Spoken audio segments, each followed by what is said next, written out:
Welcome to the Misophonia podcast. This is season 4, episode 26. My name's Adil Ahmad, and I have Misophonia. This week, I'm excited to bring a conversation I had with Kyle. There are a lot of conversations where I feel I can relate to the guest experiences, as I'm sure you can too, but this one felt more than usual. Kyle's an art teacher, an artist, musician, and a dad living in New Orleans. Check out our Instagram story at Misophonia Podcast, where I'll be pasting some examples of Kyle's work. Of course, I'll have links in the show notes as well. By the way, you'll want to follow us on social anyways, because I've got something launching very soon, and that is the official Misophonia Podcast app. That's more than just a podcast player. I'll be talking a lot more about that on later episodes. Remember, if you want to be on the show, I still have some slots for season 5 open. I'd love to hear from more men, actually. I know for various reasons it's unfortunately not as natural for men to talk about this stuff, but I think it's important, and ultimately the numbers show that this hits men just as hard. But right now, please enjoy my conversation with Kyle. Kyle, welcome to the podcast. Good to have you here. Thank you. Thanks for having me. Right on. So, we, as you just saying, you've listened to a lot of episodes. I'd like to kind of get a feel for where people are located. I live in New Orleans. Oh, right on. Okay. And so what do you do out there in New Orleans? So I'm an artist. I'm a cartoonist. I draw comics. I'm a printmaker, mostly screen printing. Also play music. But to make money, I'm an art teacher. I teach high school art. Been doing that. I've been at my current job about 13 years. I also I'm married. I have a wife of 18 years. I've got 2 little kids, a 6 and a 3-year-old. And recently moved to a new house, so when I'm not doing all those other things, settling into this new house is a big part of my life these days, too. Fixing stuff up, I'm assuming, just getting settled. Yeah, just getting it livable again, getting stuff out of boxes, all of that. Yeah, right on. Okay, yeah, so yeah, a lot of stuff going on there. Let's talk about maybe the teaching part right now, or you're not probably going into a classroom at this time. I'm assuming, are you doing online teaching? No, I am actually. Oh, you are? Okay, gotcha. Part of the year was, so there was part of my school year that was just at home. But since we've had different phases, I don't know, but currently I've been back at school, a few months. So I'm there 4 days a week, and then we're off on Wednesdays, so they can like clean the building, and we can kind of have a separation day. And my students only come. I have a group that comes 2 days a week. Another group come another 2 days a week. So yeah, I'm there some. I'm on the computer some. A little bit of both this year. Gotcha. Okay. So with all the things you got going on, how is kind of misophonia playing into your kind of your present life? And we'll go back to early Kyle days later. But curious what the state of affairs is now. Yeah. So. Yeah, I've heard people say, I've heard you talk about in the podcast about different jobs maybe being better for miso or not. And I could see where for some people being in like a classroom setting might be pretty challenging because, there's people around all the time. I've never really found that. It's kind of interesting, it's interesting the way, some of us have certain things that trigger us and certain situations we're fine. And for me, in teaching, nothing's really bothered me too much. The one thing that has in more recent years started to get to me a little is when I have students chewing gum. But it's interesting that that's only been, the past few years or so that I've really sort of started to notice that more. And so I actually, I guess there's been something of a awakening for me about this whole miso thing in the last few years. From when I learned what it was, that it had a name. And then just starting to take small steps to kind of take it more seriously and really acknowledge this is like a real thing that I need to do something about. And so at school, 2 or 3 years ago, I actually put it in my syllabus that I have misophonia, and as an explanation for why you can't chew gum in class or whatever. And so that's been interesting, using it as a little brief moment to kind of spread the word about miso a little bit. Explain it. So this is so this is the syllabus. Is it just like a teacher bio or something for for kids to kind of learn a little bit more about you? Is it on like the website for the school? It's not on the website. It's just a syllabus I give them at the beginning of Oh, okay. class, at the Right, beginning of right, the right. school year, that kind of Like who you are. explains what the class is about, and then like what the Right. classroom rules are, that kind of thing. Ah, right. And so what's been the feedback to that?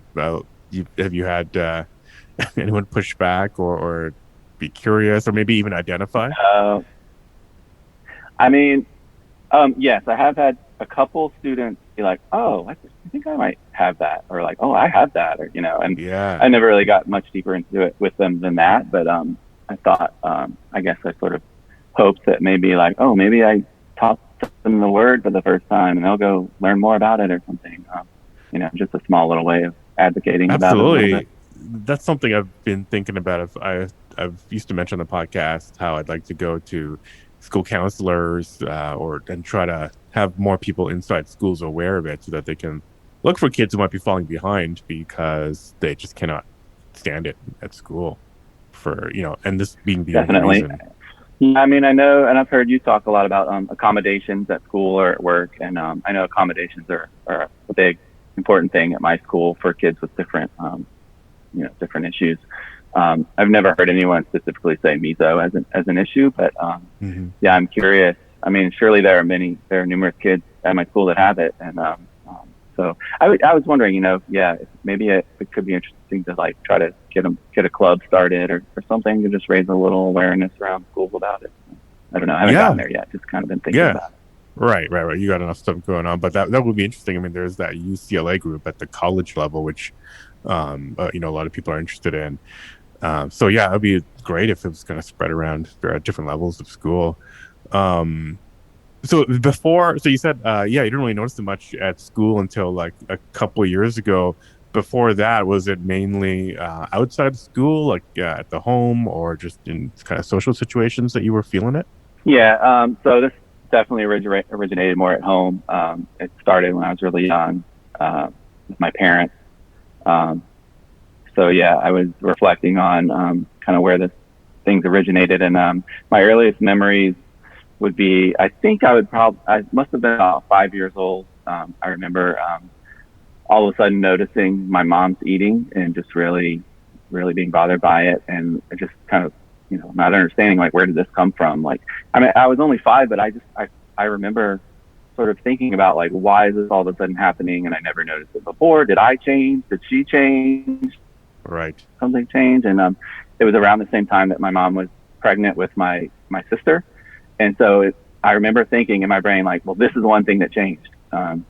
Could this be it? And and then now I'm like, looking back, like, was I jealous? Was there stress around that moment of things changing in my life or something? I don't know. I don't know really what the cause is, but anyway, that's where it first started, was with my mom and her eating. And then I remember, I guess I must have been really upset or something at one point, and my dad kind of pulled me aside and was kind of mad at me, and I was like, "It's something about my mom's eating," and he essentially just kind of was dismissive, really not understanding or Hmm. supportive. And so I think I learned in that moment, like, just keep your mouth shut, and just kind of like my problem. I Bottle got it to deal up. with this myself internally, and I don't know that I ever brought it up again, even though it just like tortured me the rest of Yeah. my childhood and still does. But I just knew that the response was like, I'm not interested in that. Like, stop complaining. So never Right. really brought it up again. And then Did later, it? my dad also became a trigger. His eating, and then a lot of things with my. I actually, I made a list for this, so we could kind of think about like what all the things were and when, and realized like there were a lot of things with my dad too. I always think of it kind of starting with my mom, but then with my dad, there's things around like breathing sounds, like nose Yeah. wheezing. I remember sitting in church, like right next to him, and just being like, "Please get me out!" Right there. All I could hear was Right. the sound of the nose, and Yeah. yeah, just so many things about the way that the mouth moves, eating ice cream, all these different things about my dad that Absolutely. grew over the coming years. Did it? Did it? So you said like, yeah, you never brought it up again because you were, definitely going to be dismissed. Did it turn into like of basically starting to try to avoid spending time with your family as much as you could. Obviously, you had to be taken to places like church, but just kind of I'm curious to how that subliminally, especially in your case, subliminally, because you weren't talking about it, how it affected your relationship with your other family members. I think so. I mean, I definitely remember my strategy during meal times because we were a family who would sit at the table together for dinner. And, Yeah, I would just kind of keep my head down, focus on my food. I kind of realized, if I could just focus on what I'm doing, my plate, and kind of put my brain on that, then it could distract me from what's going on around me. But yeah, my main strategy was like eat and get out of there as quick as I could, and then up to my room and spend the rest of my evening up there, away from everyone. I don't know because I definitely am kind of was a shy kid. I've always been kind of introverted, kept to myself. So, maybe part of that could connect to the miso and things I learned from those experiences. I think it connects to, other broader things in my personality and life as well. Too. It all kind of comes together I think I've tended toward a kind of life of, keeping to myself more and not being a big social person. At that point, did you start to is that when you start to get interested in art and music, and did you ever use those as kind of a way to I know for me, I definitely would listen to a lot of music, but also I just remember having like songs stuck in my head, and I think on purpose, just so I can distract myself from anything that was around me. I'm curious if you noticed any kind of connection between using art as a way to distract yourself as well. So I don't know that I ever made like a direct connection to that, Hmm. but I definitely see. I mean, it makes a lot of sense that art as like is a mostly solitary practice, and even music making too. Like sitting in my room playing my guitar and writing songs or whatever. It's something I've almost always done alone, and I mean, I love those moments. It's like the best, just like being in the Yeah, zone by myself, like deep into a project in my own brain. Um, the fact that I'm not having to deal with the stresses of other people's, whether that's the sounds they're making or other things. I definitely think that probably relates to why I ended up down this path of being an artist. yeah, no, that makes a lot of sense. And so you weren't talking about it much at home. What about at school and with your friends growing up? Was that something that were you being triggered by them? That doesn't always happen. I've heard, but I'm curious if you mentioned it to anybody or if there were any incidents. So not really. I do recall a friend, like a neighborhood friend who I would hang out a lot with around the neighborhood who, Hmm.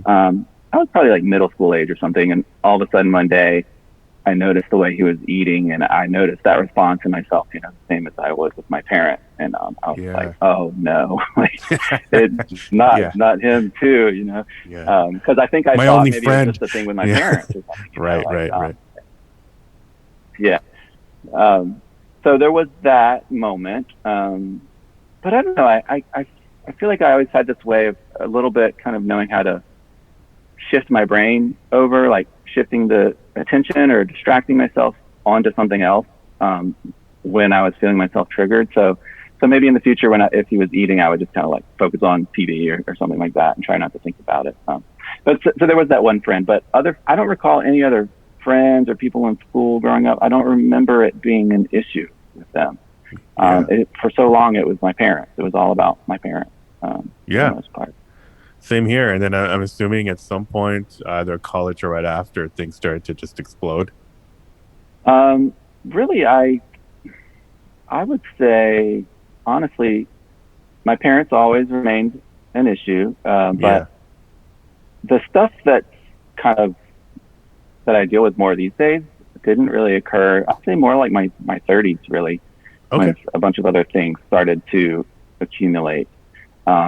I don't know. In my 20s, like I was away from my parents, so maybe that was like a kind of a relief to not have that input. And in a way, I kind of think I didn't notice it so much for like a decade or so. Yeah. I don't know. I was having fun, living life, discovering. I'd moved to a different town and making new friends. I was drinking way more than I should should have been, and just like in this whole other headspace that I don't know, in a way, kind of got me away from that in some ways. It's weird. It really parallels my life. When I in my 20s, I didn't notice probably as much until uh, probably the mid noughts, when I was, I guess, in my later 20s. And then that's probably what led me to start to Google random, keywords related to hating sounds and whatever, and stumbled upon some Yeah, articles. But yeah, I've similarly, like, we had moved away from home, probably, well, living on my own for the first time, so able to control the environment, um, consuming beverages of various types, and it's, having fun. Do you know? Then what happened? I guess. What led to the change for you when things started to accumulate? um, so that's a good question. Yeah, I guess I would point to when dog barking started to become an issue for me. Ah, So that was I forget exact, probably early 30s or I mean, so I'm 42, so a decade ago or so. I lived at a house where there was a dog kind of behind my house that was barking all the time, and I'd hmm never noticed dog barking had never been an issue before, but I started to notice it and just how constant it was, and it was every day, and then I started to notice, I think this dog situation, I would consider it borderline kind of abusive or neglectful, the way the owner was kind of uh-huh. neglecting the dog, and I kind of had this whole like fear of conflict, and kind of, I think from the way I was raised, just like learned like, oh, don't, no Right. point in approaching people because they're just gonna get mad at you or whatever. So I really struggled with how to deal with that situation, and there was a lot of kind of emotional turmoil happening over that. And I did take certain steps, eventually calling the SPCA and the police and trying to talk to the owner and all this stuff. And nothing actually ever happened, but it was just such a stressful situation that the dog barking just started to really just tear me up. Eventually I moved from there, had about 2 years without dogs barking, and then at the new house the neighbors got some dogs, and the dog hmm barking, their dogs, hmm they would mostly be outside all the time, barking all the time. So that just exacerbated it, just kept building and building and building. So dog barking is actually probably the main one that I really struggle with today. I Yeah. moved to a new house last summer. The dog barking issue was one thing I was trying to get away from, as well as a few other issues with the previous place. And I basically solved most of the problems with the other place by moving to the new place, but not the dog problem Okay. Okay. here. Unfortunately, this is my third house in a row where now I have other neighbors who have dogs that bark a lot. And I really told I went into this very hopeful, telling myself, like, I knew when I saw the house, there was a dog barking at a neighbor's house. And I thought, like, I don't know if I can do this. And, Yeah. but this house is so great in all the other ways that, I decided, like, I'm going to do this. I can do it. I can pull it off. I'm going to go into, with the right attitude. And, that just fell apart pretty quickly. Yeah. So, Yeah. I'm still very much dealing with, the dog barking, currently. It's interesting how that optimism can make us feel like we can overcome anything when we're not, like, in hyper trigger. Probably when you're seeing the house, there's relatively low stress because we're excited about the future and the amazingness of this house. So our triggers are probably not as, we're not going to get triggered as much as we normally would when, you finally buy the house. You're like finally sitting on your own, and now you're ripe to be triggered by that dog. It's interesting how we kind of overlook that for the optimism. So are some of the steps that you mentioned that you're kind of, working on the house now, are some of the steps maybe, uh, you know, um, making it cladding your house in some kind of acoustic material, or any kind of acoustic treatments at all, or that's unrelated, Yeah, a just little doing bit basic actually. plumbing. Yeah. So a little of both. But yes, I actually have been doing some things related to the dog issue. So one of the rooms in my house is my art studio, and it happens to be the way the house is laid out, fairly close to the side of the house where this dog is. So I can very clearly hear them if there's not any like white noise or anything going on. So Basically, I have 4 different white noise machines around my house, strategically placed in points where I can hear them most clearly to block the sound when I'm in those spaces. And then in this room in my studio, there's a window unit in this room because it was like a kind of added on later room, so it's not part of the air conditioning of the house. And in that window unit hole, I mean, sound just comes right in. So I kind of blocked it up real nicely with a couple layers of wood and insulation and things, so that to really try to, as best I could, minimize sound intrusion. I also I guess there's different companies probably that make these anti-barking sound machines that you can they put out like when a dog barks, it puts out a I don't know the terminology, ultrasonic, low level sound that humans can't hear, but dogs don't like the way it sounds or something like that. Yeah. And so eventually it kind of trains them that their barking makes the sound that they don't like, supposed to decrease the barking. So I've never heard of that. One of those, like sense. right on the fence line. And it seems to help a little bit. I mean, they still go to other parts of the yard and bark, but they seem to avoid like the fence area closest. Eventually they'll get it. Me a little more. Yeah, it's a small improvement. Very interesting. I'm considering putting a fence up against like a really solid wooden fence there. There's a chain link fence currently. Right. So yeah, some things like that. Go. Yeah. Yeah. Very cool. Okay. Yeah, I'd be curious to see how that all progresses. Have you noticed like a pretty significant decrease in the sound coming in, or still work in progress? I think it's less from the noise machine. And then really the main strategy that helps is the white noise, using AirPods, white noise app on my phone, the white noise machine scattered around the house. Yeah. I turn on the, when I'm in the kitchen, the vent over the stove, the fan makes a good noise that blocks it out. Right.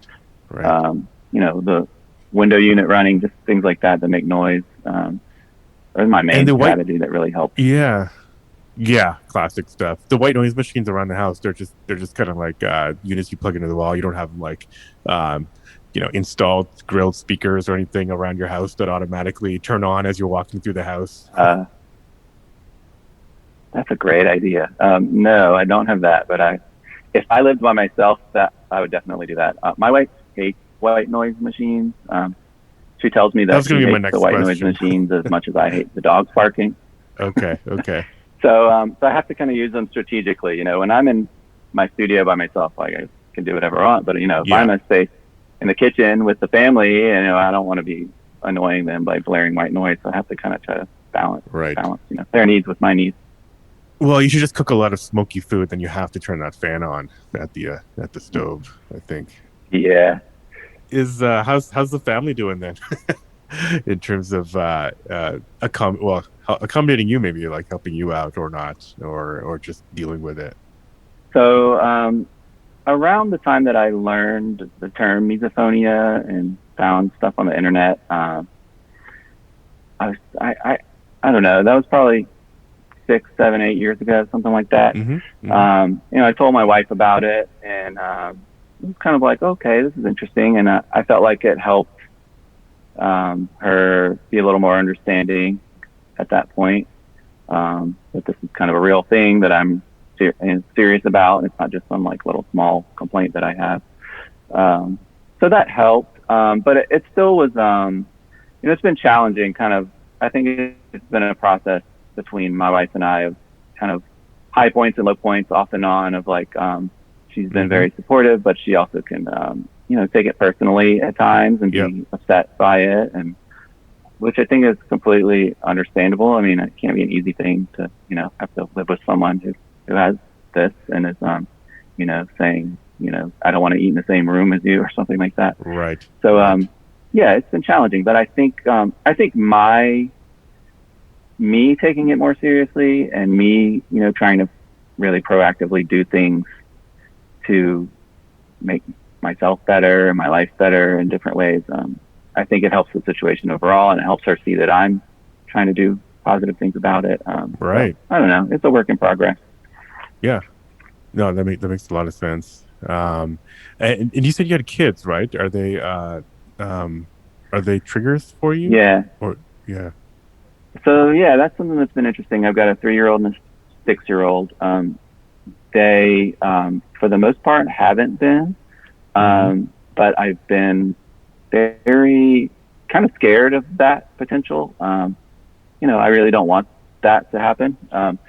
But I actually have, in the last few months or year or so, I've noticed with my older kid a few things starting to, some mouth things, mouth Right. sounds, or chewing sounds starting to bother me.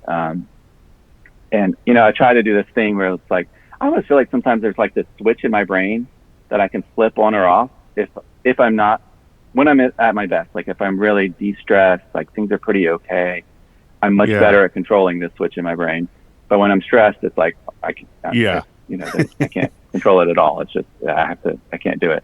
So but sometimes I just feel like I can like kind of if say my son's doing something with his mouth, and I'm like, I know that could become a trigger of mine if I let it. And so I guess it's maybe about shifting my attention or distracting myself or something like that. I just kind of try to be like, okay, I'm not going to focus on that. I'm going to think about look at this other stuff or whatever until it goes away, or maybe I'll leave the room or something like that. Because I worry if I kind of endure it and then the sort of the intensity inside of myself builds and builds and builds, and that's when it's just going to kind of Yeah. explode and become a full blown trigger. So yeah, I've started to notice a little bit with my older kid. I feel like it's probably inevitable that the longer I live with someone, the more it's just going to be a thing that I'm going to have to deal with them. It probably will continue to Hopefully grow not. because I know that it's kind Yeah. of common that you can accumulate more triggers over time. But I don't know. I'm trying not to let it happen as much as I can. I know I don't have Yeah, I much hope control over that. hopefully But it doesn't. My small theory is that well, I mean, there have been people come on and their kids are, are absolutely their triggers. It doesn't happen that often. So my little theory is just that your brain somehow, which is assigning danger to all these other sounds, in a extreme way, somehow realizes that your own offspring are not dangers to you. And maybe that's one yeah, reason why they're not triggers. At least for me, that's kind of what I think about when I mean, my kids don't trigger me, but the moments when I feel like maybe that sound would normally trigger me on somebody else, I try to think of it. I try to remind myself that it's they're not a danger. And it's yeah, something that I think I try. Well, it doesn't always work. I don't always remember to, but I try to um, if when when I can, I try to remind myself as I'm entering any situation that there might be a trigger that, hey, look around, you're not about to get jumped by a random sound or something. So that lizard brain sense of like warning you about danger should kind of chill out a bit. I don't yeah. know. I've heard you say that, and I've tried that some in previous podcasts. I've heard that where you saying to yourself, "I'm not in danger," and I've tried that here and there, and I do think that can help kind of if I can go into a situation and mentally prepare myself ahead of time. It's a lot better than just kind of all of a sudden getting ambushed and Yeah, feeling trapped and not being able to get out of the situation. If I go in knowing I'm ready yeah. for it, I can handle it a little better. Do you go on like road trips with your family? Um, yeah, we've done a few. Yeah. Yeah, that's actually the being trapped in cars on occasion have been pretty bad. I've had a few pretty bad moments with some different people in cars with food. Oh But yeah. and that actually like I feel kind of bad because like my wife has this thing she calls road snacks. Like she's like so excited about road snacks. Like part of the fun of going on a trip is like you get to eat Oh, like road these random snacks. Yeah. road Yes. snacks. Yeah, just Right. chips or just like things you might not normally eat. You get to indulge a little bit and have some fun. And then I'm like, please, can you put the peanuts away? So I I feel feel kind like of bad about that. you're like my white twin, I think. We have so many things in common here. So, oh Yeah. man. One thing I wanted to say, going back a little bit about the kids, was I was I I think sometimes maybe it has to do with the intention of the person making the sound. Like if I think they should know better, it has a Yeah. lot to do with the kind of building like resentment or something inside of myself. And so with my Yeah. kids, they're young, so it's like they don't know what, socially appropriate or whatever.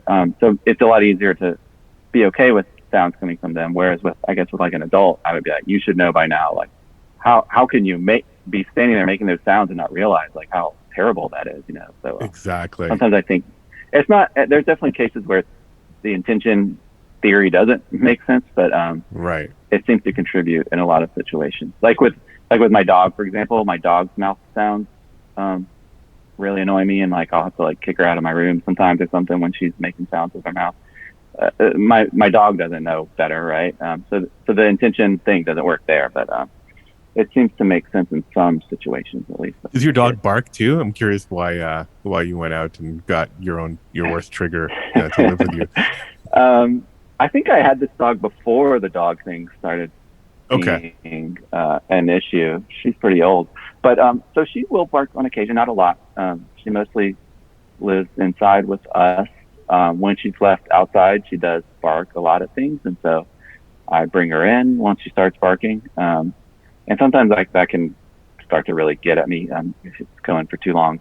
But again, that's the thing where I'm like, I'm a responsible dog owner. I know my dog's barking. I should bring them in. And how dare these neighbors not do the same? Yeah. If I had a dog, I'd probably feel the same way. Does your dog? I know some people who I've talked to some people who their dog kind of recognizes when they're going through a trigger, so they somehow can kind of provide some comfort, and it's almost like they're trying to calm the owner down. Do you notice that? Does your dog give a shit at all that you're going through a trigger, or realize it, or that's completely separate? No, I've never noticed that. Okay. Not that I can think of, but that did make me think like about when I'm clearly being triggered and my kids are around. I think for like I do think about how they are impacted, or like I'm aware of how it may be affecting them when I'm like really overreacting to something. I worry a little bit about what are they seeing and learning from me, and like am I responding in a way that they'll learn bad habits, or learn to respond to things in a more appropriate way. Do you want to share like some of the ways that do you want to share some of the ways that you've reacted around them? I probably have I've had similar reactions too. Is it just a lot of glaring and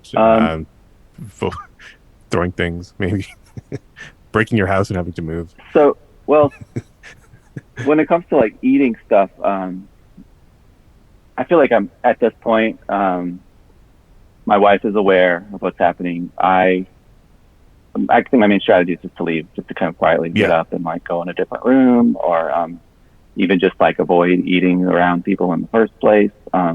So I don't have a lot of like outbursts with like other people when my kids are around, but with the dogs, my neighbor's dogs, that's really where I do have some outbursts sometimes that they see. Probably the thing that they would probably think is the weirdest is the mimicking. When one thing I do when the dogs are barking is I'll mimic the kind of tone and sound of the way their bark sounds, and I'll do it like, pretty loud back at them. And that helps release the tension for whatever reason. But I think my kids are like, "What are you doing? Like, what? This is the sound you're making." And I'm like, so they're doing their homework, and they look out the window, and Dad's like barking at the neighbor's dog.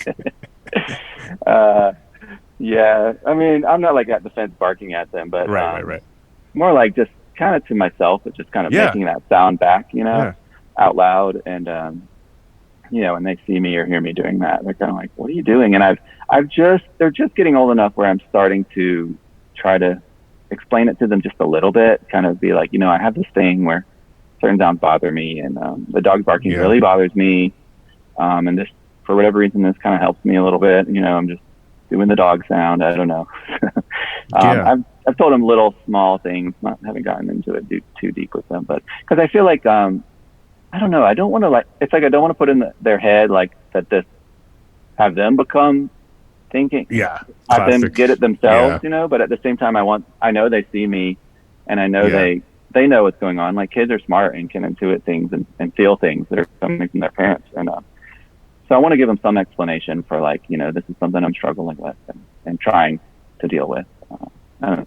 I'm trying to balance that, Yeah, no, it's a very common thing that we struggle with. Like, Well, what is that? What effect could it have? Talking about it, how much to talk about, if to talk about. So, uh,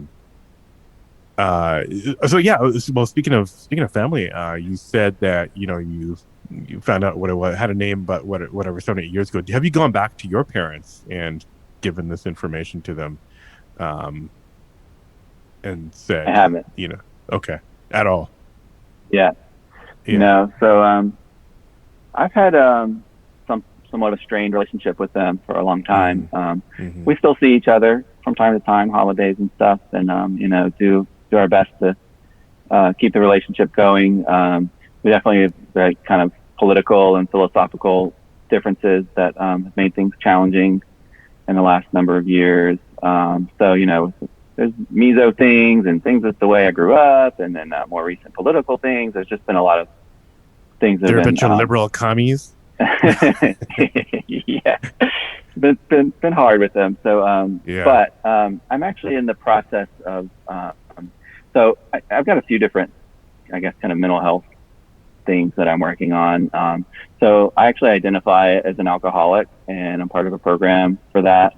And I'm 10 months sober currently, and as part of that whole process, there's a whole process with that of sort of working through this program of doing these different steps to like kind of I don't know, turn things around, make right the things that you may have messed up in your life, whether because of drinking or not.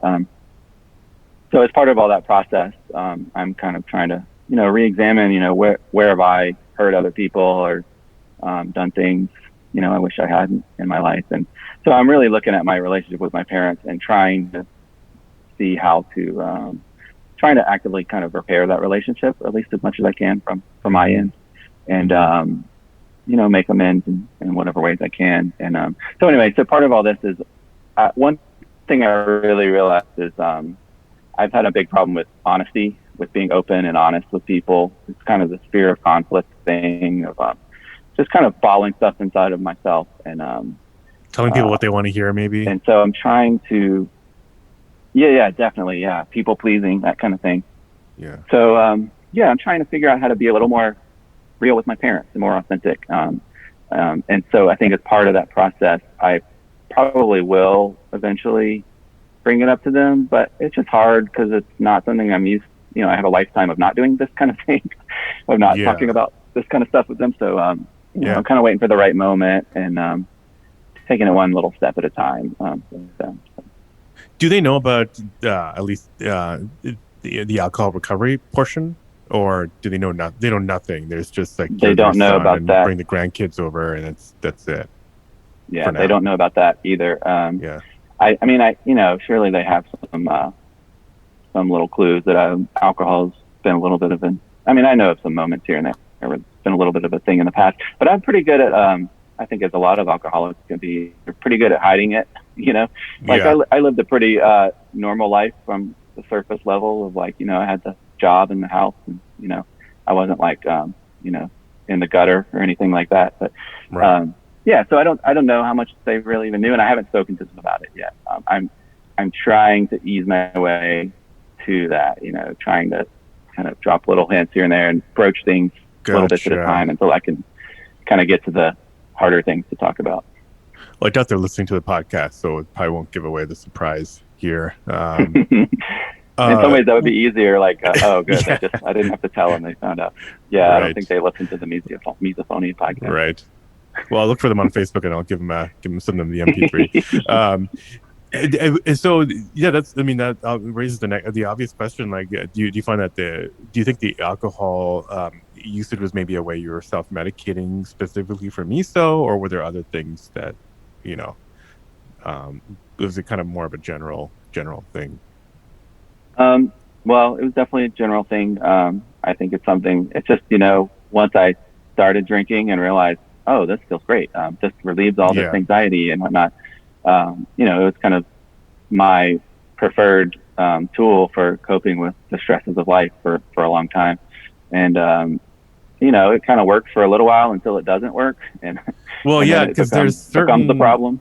Right. Well, I think in different ways, it's its own health problem, but also it's there's certain alcohols that are, I think, more prone to turning on the rant nature of a personality, and so Yeah. if you're in that state and you're triggered, it's even the trigger effect of the trigger is even worse. The misophonia trigger. Were you finding that as well? Um, I could see that. I definitely have. I can remember a time or two being like in my backyard at my old house, and having some drinks in me, and the dogs barking, and just sort of yelling to myself. I mean, I never like Yeah. went and yelled at my neighbor or did Right. anything too crazy, but just sort of responding to myself in a way. It was definitely a more extreme response than I might have otherwise if I were Yeah. Right. like sit a little more So soberly. yeah, yeah. So is it fair to say that outside of just outside of your family, you don't really talk about misophonia like to other people? Like, what about your friends now as an adult? Do you is this something you're like, hey, I've got misophonia, please stop doing that, or or do you just kind of again people please and just kind of try to get through the situation? So definitely mostly people pleasing or just kind of quietly getting out of the situation. Yeah. I did recently post on Facebook that I have misophonia. Okay. Um, so I think part of this whole few years now process of trying to I don't know, take my mental health stuff more seriously and just kind of get better in different aspects of my life. I don't know. I just decided I mean, it was probably honestly partly because of this podcast. Like I've been listening to all these people's stories and different people's telling or not telling friends and family, and I don't know. I just felt like I need to say this. I need to let people know in some way, and I think Facebook's an easy way to just sort of put it out there and without having Right. to have a one-on-one conversation, which might be a little more scary. So I did that. So I don't know who saw it or didn't see it, but I got a couple of responses from some people who must have just supportive. So I did that. And prior to knowing about like it being an actual condition and having a name and Mhm. stuff, there was a friend who chews gum a lot and who I guess kind of saw me struggling and could tell I was in Yeah. different situations, couldn't take it, and they were kind of like dismissive, just sort of like get over it kind of thing. And at that time I Yeah. was like, well, this is my problem, and I didn't have the word Right. misophonia to talk about it. So I guess I would have hoped that they would have maybe been a little more sympathetic, but they were kind of just like, well, sorry, this is something I do, so whatever. Right. Yeah. Um, so that was a little frustrating. It's situations like that's just built over time. It's like Yeah. every time I bring this up, people are like, just shut up. So then that's what I just started doing, was just shutting up and keeping it to myself. Yeah, it's well, I'm glad you're now being more vocal about it, but you're right. I mean, that's what happens. It's like our reflex is even when we know what it is, sometimes it's like well, I'm probably going to end up with more questions uh than it's actually going to, more questions from the person or that dismissive reaction. So is this even worth advocating for myself? I think it is worth to keep trying. It's worth not just for yourself, but for the community at large. But yeah, I mean, a lot of us, we just kind of our reflex is to just not say anything and try to leave. Well, because in so many situations, what the person is doing, there's nothing wrong with it in a lot of ways. Right. To most people, most Right. people chewing gum is a perfectly acceptable thing to do. So I just, I feel bad saying, telling someone you're hurting me by doing a very normal thing. Breathing, Yeah, clearing your yeah. throat. Yeah. I don't want to make them feel bad. So I guess you got to find that balance of like, when do you need to speak up for yourself, for your own well-being, and when is it better to just sort of step away quietly, Yeah. and not cause trouble. Did you ever go see maybe a professional or therapist, about specifically miso, or has it come up So in I've conversations? Yeah. I've seen a few therapists, never specifically about miso, but I've mentioned it to all of them. First time I saw a therapist, I brought it up amongst all the other things that we talked about, and he was kind of seemed like maybe he'd kind of heard the term or something. I wasn't quite sure, but he was He kind of doesn't want to more sound dumb. He's like, yeah, oh yeah, I've heard of maybe, it. yeah. He was his main advice was kind of just about like kind of ideas around mindfulness and being able to kind of direct your attention at other things, and kind of being able to control the way your brain processes stimuli, and practicing that kind of mindfulness and stuff, which I guess that's a okay strategy. It doesn't seem to always work for me, but it's one thing in the tool belt.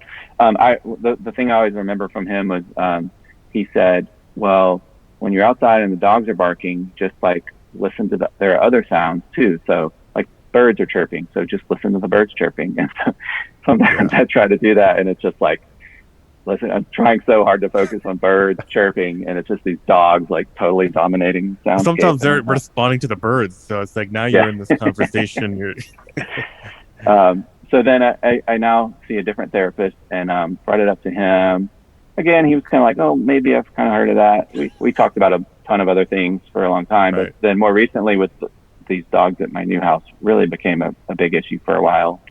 So I talked to him more about it, and I don't know, he didn't have any really, he hadn't really heard much about it or known much about it, but he just kind of had his general kind of strategies of, I think mainly with him it's more just kind of supportive of me kind of taking concrete steps, kind of practical steps in my life to do something about constructive it. Constructive things versus kind of feeling of things. like, knowing you've done something, feeling a little empowered, maybe slightly making the situation a little better.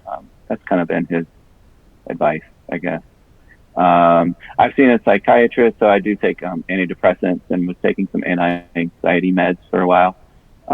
Mentioned it to her, and I don't know, didn't seem to really register much with her. With her, it's more just like, here, take this medicine. So, try the medicines. I don't know if I'm not really sure if they worked or not, how well. So I actually quit some of the medicines. I'm just on the one antidepressant now. And then I did, so I also had some kind of OCD tendencies. Okay. I'm not like full blown OCD, like maybe you hear sometimes, but there's definitely some things that I've had throughout my life, and some that seem like they've gotten worse in more recent years. So I actually went and met with a therapist once who specifically focuses on OCD, and talked to him because I kind of thought maybe the miso could connect to that in some way. It seems that kind of seems plausible. Obsessive ways of your brain thinking seems similar in a way. But he was kind of like, well, I don't, OCD doesn't, miso doesn't necessarily fall under OCD, I guess, technically or whatever. But so I don't know. He didn't really have that much to say about it either. So yeah, I haven't had a ton of help. Well, all the therapist kind of people I've talked to just didn't have like a ton of experience with it. Yeah, that's very not uncommon. I think it is coming out now that Misophonia is its own separate thing. I've been talking to some of the top researchers who will be on the podcast probably a little bit before this one goes live. So hopefully soon that awareness will change. Hopefully within our lifetime, and hopefully within this decade. But yeah, it's interesting to hear your responses, and also interesting to hear about the effects of the medication. Some people are obviously consider doing that or are wondering about that. Yeah, it sounds like in general it didn't really have much of an effect on you, especially the anti-anxiety stuff, which would seem like it might be the closest to have a shot of having some effect on misophonia. Yeah, and I'm always a little wary too. I'm wary of things that could be like habit forming, with my kind of addictive personality. I think maybe there's some medications some people could take that I just probably wouldn't want to try because I don't want to go down that road. Yeah. Potential addiction. Understood. So maybe we're heading to close to an hour, but maybe time to start winding down. But I do want to. I'm just curious if any of the art or music that you're making now. Have you ever written a Misophonia song, or has Misophonia ever kind of crept into your creativity? So I've never really addressed it directly, but I know. So I draw comics, autobiographical comics, just little stories about my life and stuff, and mostly kind of humorous little anecdotes, but sometimes more kind of dealing with more serious stuff. And so there have been, I know there's been a couple times where the dog's barking and me sort of getting like, yelling or something was in there. But I never really explained like misophonia. It's kind of like, when you're crafting like a story or narrative and stuff, there's, you want the story to work well. And so kind of getting into the whole misophonia thing is like this whole chapter that I really need to sort of figure out how I could introduce it and then start to show examples of it in my life in a way that kind of would flow as a decent narrative, and I just haven't gotten to that point with that yet. There's other things too. Like I've never directly addressed like alcohol issues. I hint at these things here and there and it comes up in some of the stories, but I've never taken some of these things on like I feel like they almost need their own treatment, like a whole comic just about misophonia or just about alcoholism or whatever it might be. These are ideas kind of tumbling around in my head, like I'm interested in. It's mainly just an issue of not having the time between, I have a job and kids and stuff.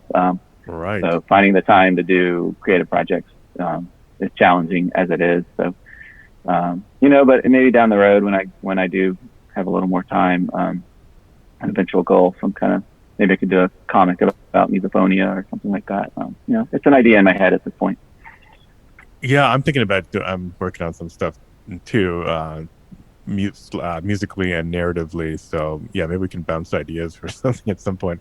There have been a lot of creative people on, whether playwrights, screenwrites, musicians, more and more recently. And I'm trying to get a little circle going of people that maybe we can just kind of like share ideas, inspire each other a little bit. Are any of your comics published? Is there anything anywhere I can find them or the listeners can get to them? So I self-published them. I have an Etsy. Okay. I'll give you that link. So I've got them on absolutely. there. And just like through social media. I get them around to some stores. There's a couple different comic shops around the country that have them in there. But yeah, probably Etsy is maybe the easiest place to find them. Okay. And I do have a comic coming out in an anthology soon, published by the indie comics publisher called Birdcage Bottom Books. So that'll be one of my first actual kind of published by a real publisher pieces. That'll be out, I think, this fall. Congrats. Okay, yeah, we'll be looking out for that. And yeah, I'll have links to whatever Etsy and anything in the show notes. Anything else you want to say, Kyle? I mean, I feel like we can keep going, but I feel like I'm kind of, like I said, talking to my white reflection. So, and yeah, anything else you want to share with the audience about your experiences?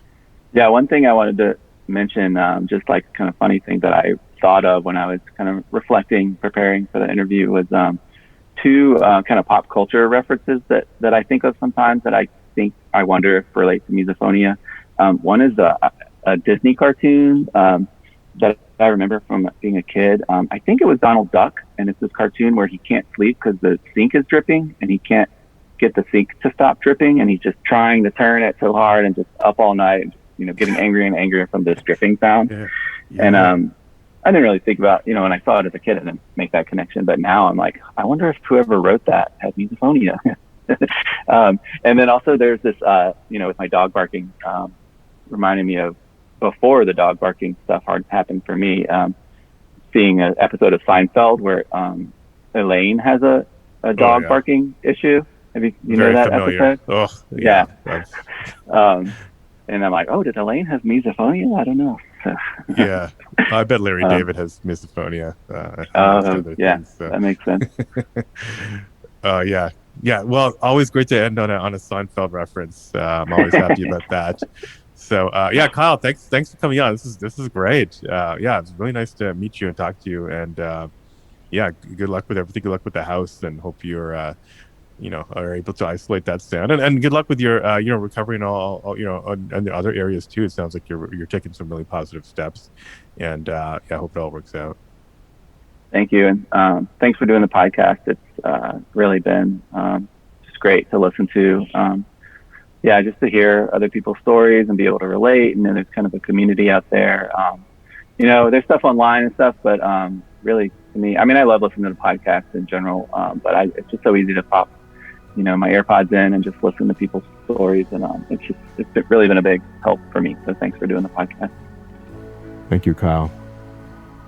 I hope to hang out with you sometime in the future. If you liked this episode, don't forget to leave a quick review or just hit the 5 stars wherever you listen to this podcast.